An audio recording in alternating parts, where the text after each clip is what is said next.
आज हम जादू प्रैक्टिस के पहुंच गए हैं डे 15 पर और डे 15 है कि जादू से आपके रिलेशनशिप को बहुत ही लविंग, ब्यूटीफुल और बहुत ज़्यादा प्यार से भरा हुआ और मैजिक से भरा हुआ बनाएं। ठीक है, तो आज इसी टॉपिक पे बात की जाएगी कि कैसे आप अपना कोई भी रिश्ता, जो रिश्ता खराब हो गया है, जो टूटा हुआ है, जिसमें कुछ मिसअंडरस्टैंडिंग है, खटास है, ऐसे रिश्ते को कैसे आप ब्यूटीफुल बना सकते हैं, आपकी लाइफ में वापस पहले के जैसा बना सकते हैं। आज इसी टॉपिक पे बात होगी। हमारी लाइफ में ना कई बार ऐसे रिलेशनशिप होते हैं, हमारे बहुत सारे ऐसे रिश्ते होते हैं जो कहीं न कहीं एक टाइम पर बहुत अच्छे थे, लेकिन आज उनकी कंडीशन ऐसी है कि आप लोगों के बीच में मिसअंडरस्टैंडिंग हो गई है, बात नहीं हो रही है, आप लोग एक-दूसरे से कटे-कटे महसूस करते हैं, है ना? पहले जैसा स्पार्क नहीं रहा। तो ये हुआ है कि आपने 1-2 बार आपका जब मिसअंडरस्टैंडिंग हुई, आपकी प्रॉब्लम्स हुई, तो आपने अपने आप को नेगेटिव चीज़ों से बहुत ज़्यादा फ़ीड कर लिया। अब जब भी उस इंसान का ख़्याल आता है या उस इंसान की बात आती है, तो आपके दिमाग में सबसे पहले उस इंसान की बुराइयाँ आती है कि उसने मेरे साथ ये किया, उसने मेरे साथ वो किया, वो इंसान बुरा है, वो नहीं समझता है।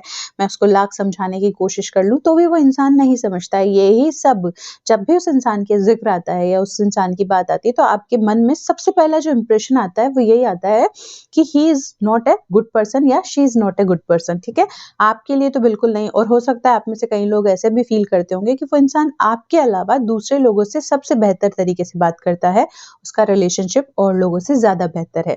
आज के प्रैक्टिस में हम उस इंसान को लेंगे, उस रिश्ते को लेंगे जो एक रिश्ता सबसे ज़्यादा हील करने की ज़रूरत है, उस रिश्ते को बहुत अच्छा करने की ज़रूरत है। तो उस रिश्ते के लिए हम हमारे ग्रैटिट्यूड जर्नल में ही लिखेंगे इस रिश्ते के जो भी इंसान है उसकी 10 ऐसी क्वालिटीज़, उसके 10 ऐसे पॉजिटिव एस्पेक्ट्स जिनको आप एज़ अ पर्सन एप्रिशिएट करना चाहेंगे।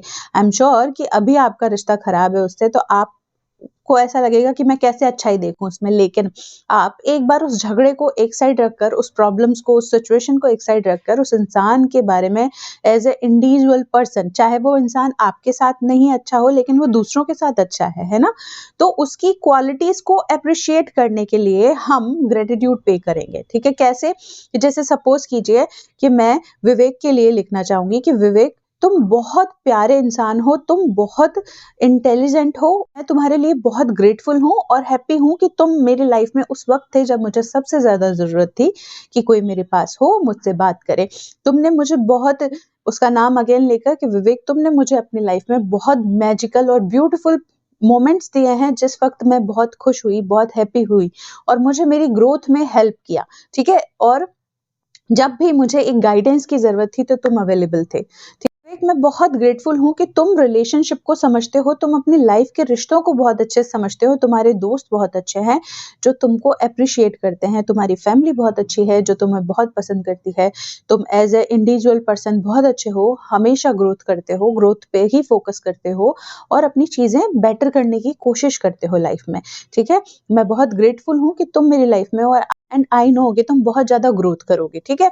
इस तरीके से उसके पॉजिटिव एस्पेक्ट्स लो और लिखो और सोचो, कहीं न कहीं से भले ही वो इंसान दूसरे इंसान से भी बेटर रिश्ता रखता है आपके अलावा, तो उस रिश्ते को भी एप्रिशिएट करो, ठीक है? इस तरीके से आप ढूँढ के और उसकी पॉजिटिव एस्पेक्ट्स लिखें, ठीक है? और ये आपको एक बार नहीं करना है, ये आपको लगातार कई दिनों तक कर सकते हैं, जितने दिन आपका मन करे, 10 दिन कीजिए, 20 दिन कीजिए, कि जब तक कि उस इंसान के प्रति आपके मन में जो दुःख, दर्द, पीड़ा है, वो निकल ना जाए, ठीक है?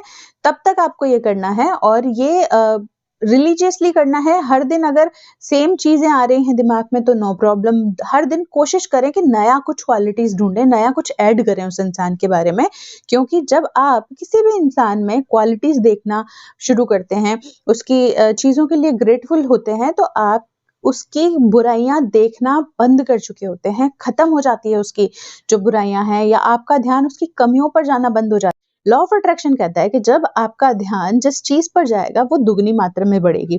तो जब आपका ध्यान किसी इंसान की कमियों पे से हट के उसकी अच्छाइयों पर जाएगा तो उसकी अच्छाइयाँ बढ़ेगी और वो इंसान आपके साथ भी वैसा ही बिहेव करेगा, क्योंकि जो आप होते हैं वही आप प्रोजेक्ट करते हैं। तो आप अच्छा देखेंगे तो आपको अच्छा ही मिलेगा।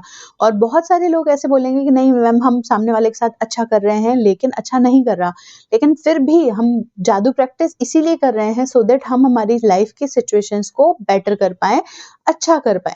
ठीक है, ये मैजिक प्रैक्टिस है ही इसीलिए कि जो भी कितनी भी बुरी कंडीशन है ना, उसमें से भी हमको अच्छा निकालना है ताकि हम अच्छा अट्रैक्ट करें लाइफ में। देन अगेन आपको वही प्रैक्टिस करनी है कि आपको ग्रेटिट्यूड जर्नल में आपकी प्रेजेंट 10 ब्लेसिंग्स के लिए लिखना है।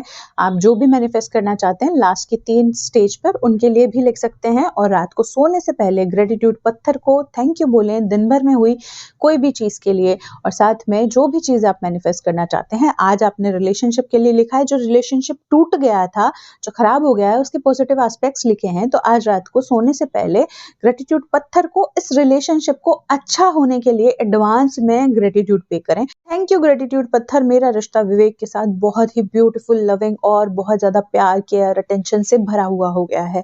Thank you thank you thank you, ऐसा फील भी करना है। ठीक है, और ऐसा फील करके और सो जाना है। ग्रेटिट्यूड पत्थर को हमेशा पत्थर को ऐसी जगह रखना है जहां वो आपको दिखता रहे, ताकि जब भी आपकी नजर उस पर पड़े तो आप उसको थैंकफुल हो सकें, ग्रेटफुल हो सकें उसके लिए।